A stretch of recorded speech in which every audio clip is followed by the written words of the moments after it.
You ask Tiger to calculate. This deals with finding the midpoint between 2 points. The midpoint between the 2 points is negative 59.5, negative 32. Let's solve it step by step.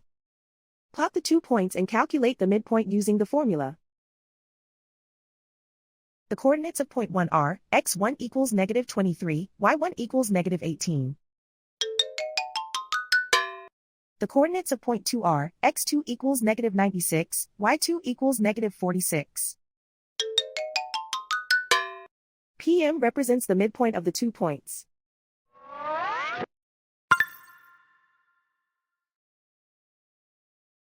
Use the x values in the midpoint formula to find the midpoints x. x1 equals negative 23.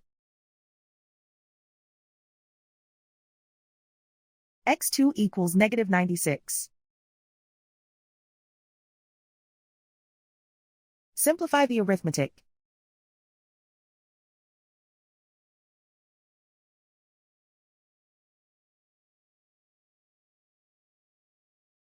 Use the y values in the midpoint formula to find the midpoints y. y1 equals negative 18.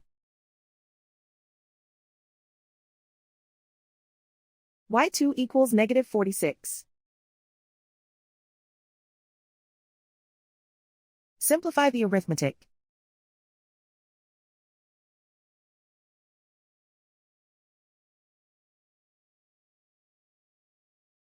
And so, the midpoint is negative 59.5, negative 32.